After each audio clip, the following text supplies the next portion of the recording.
Western blocs were racing to develop space technology to match their nuclear arsenals. In 1957, the Soviet Union launched Sputnik 1, the first artificial satellite. The Americans were stunned. They'd been led to believe their country led the world in science and technology. That shock quickly turned into fear. If the Russians had the know-how to launch a satellite into space, they could use it to launch a nuclear missile, too. Frantic, the U.S. threw everything it had into the space race. The following year, the Army succeeded in launching the first American satellite, Explorer 1. The National Aeronautics and Space Administration was established that fall, and Project Mercury with it. The goal was to send a man into space, and 7 men were chosen as pilot candidates. The media dubbed them the Mercury 7. They were immediately hailed as national heroes, icons of Western space exploration. But after Explorer, America suffered a series of failed rocket launches. Desperate, the government made a fateful decision. Unable to wait for its space program to mature, they'd steal the Soviets' technology, at the same time sabotaging their space program. You know better than anyone how hard a mission that was. The Soviet space program was shrouded in secrecy. Recovering that information would be no easy task. Using the help of an insider, they'd insert a sleeper agent into the research institute, or else recruit one of those insiders to do the job for them. And, if necessary, the mission leader would have to go in and sort things out themselves. Someone was needed with experience, knowledge, and superior intuition. And the only one for the job was the boss. The president himself asked for her by name. He needed someone who could be trusted with the fate of a nation. Who else to turn to but the hero of the Second World War? It was June 1959. So you see, Snake, that's why she left. That was the top secret mission that took her from you. But her selection ruffled a few CIA feathers. They didn't appreciate the president going over their head like that. The mission was tough enough already, and now the CIA was dragging its feet. She couldn't get anything out of them. No manpower, no information. Left to her own devices, the boss made a decision she knew would come back to haunt her. She decided to tap into the Philosopher's Network. And that's when the wheels of fate began to turn.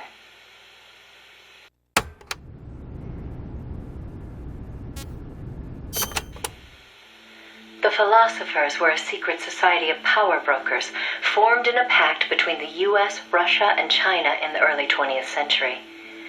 Of course, by that time, the American and Soviet branches had already parted ways. But there were those among the remaining Russian philosophers not entirely happy with the one-party communist state. The boss reached out to them.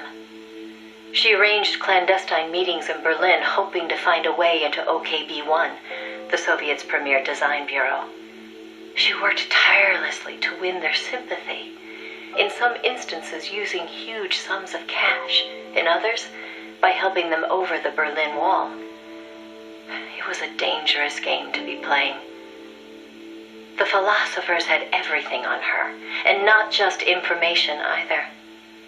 She'd given birth to a child on the battlefield, only to have them immediately snatch it away. I know she told you that story. If that child was in the hands of the Soviet philosophers, she'd be putting more than just herself in danger.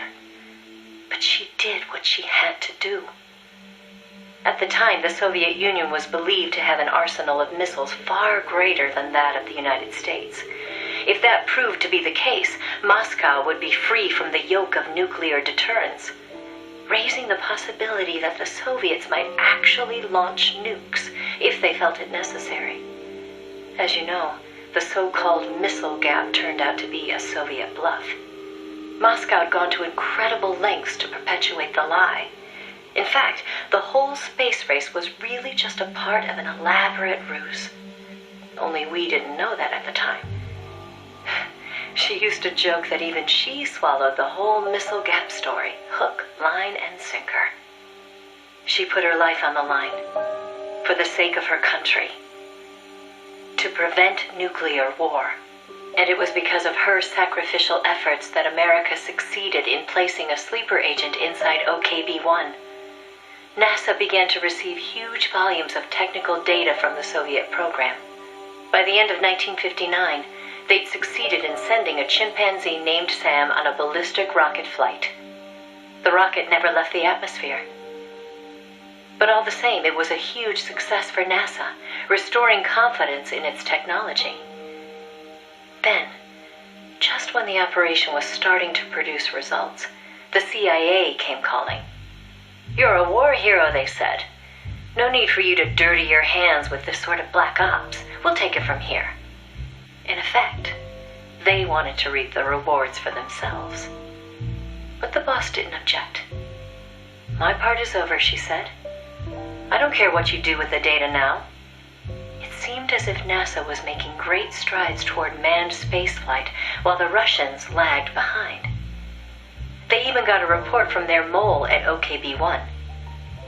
"The safe return of Sam has sent our scientists into a panic," he said. Soon afterward, the Soviet Union sent an animal of its own into space on Sputnik 2, the dog Kudryavka, better known to the world as Laika. But Laika was fated never to return to Earth. The U.S. can recover its spacecraft from the ocean upon re-entry. But the Soviet Union only borders the frozen Arctic. They had to bring their spacecraft down on land. How could they soften the impact enough to bring a living creature back safely? The agent reported that the Soviets hadn't yet found a solution to that problem.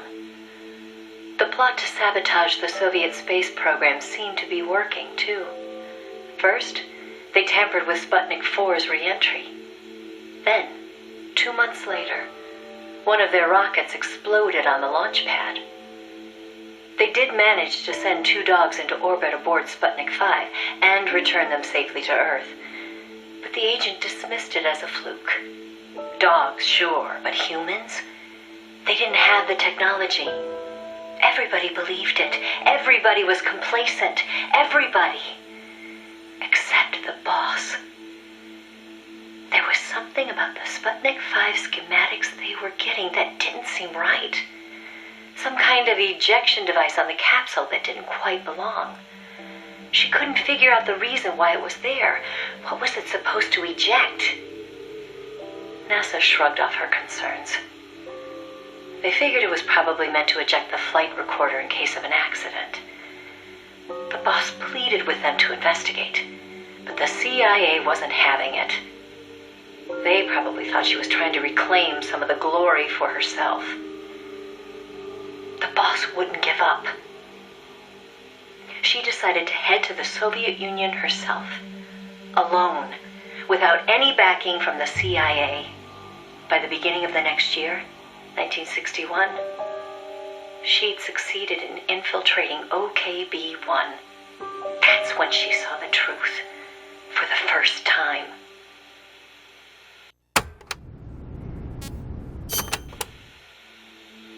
The sleeper that she'd worked so hard to place was a double agent. He'd been turned by the Soviets and was feeding the Americans lies.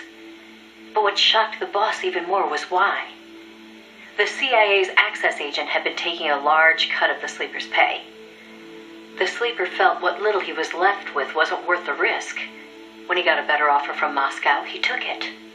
At some point, the Americans' intelligence operation had become an open book to the Soviets. And contrary to what the sleeper had been reporting, the Soviets' manned spaceflight technology was quite advanced. It wasn't until she infiltrated OKB-1 herself that the boss learned the truth about Sputnik 5. After the spacecraft re-entered the atmosphere, it ejected the pilot, seat and all, at an altitude of 7,000 meters. It was the Soviet solution to the problem of land recovery. The mystery device attached to Sputnik 5 was for that purpose. The pilot would parachute down from that high altitude wearing a bulky spacesuit. crazy, I know. The Soviets knew exactly how dangerous it was, of course. So much so that they gave Yuri Gagarin, the first man in space, a special 2-rank promotion before re-entry. Only Moscow could come up with this kind of plan. With total state control over information, they could easily pretend it never happened in the event of a failure. The boss passed the info on to NASA. It was their worst nightmare. The glory of mankind's first spaceflight was about to be stolen from them by the Soviet Union. It was Sputnik all over again. And the CIA was caught no less off guard. Their ineptitude had caused the fiasco in the first place. The Soviets' deception was brilliant. They'd woven a masterful tapestry of truth and fiction to convince the Americans their intelligence operations were proceeding as planned. No one but the boss could have seen through it. It was obvious the Soviets had some gifted minds working on their side. But that certainly didn't excuse the CIA's massive failure. The CIA wasn't done, though, and devised an ingenious plan to avoid taking responsibility. Luckily for them, a new president had been elected the previous November, John F. Kennedy. As he didn't know the case history when taking office, the CIA was able to feed lies to his new administration. They masked their own failures, placing the blame squarely on the boss's shoulders. After all, she'd selected an unreliable sleeper. They claimed she'd failed to make use of one of the most effective means of controlling a sleeper agent's actions: holding their family hostage. The boss was well aware that would have worked. She told me so later, but she couldn't bring herself to do it. It seems clear it had to do with having her own child taken. She could never inflict the same pain on anyone else. The CIA used that against her. In his election campaign, Kennedy had vowed to close the missile gap with Moscow. If America lost the space race, that promise would be worthless.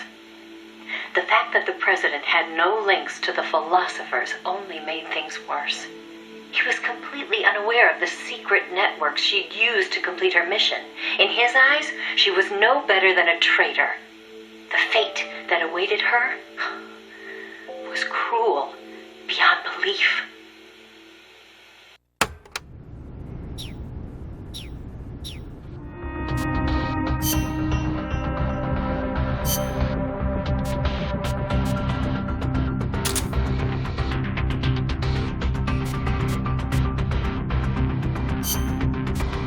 Combat.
Don't let them get in the boss's way.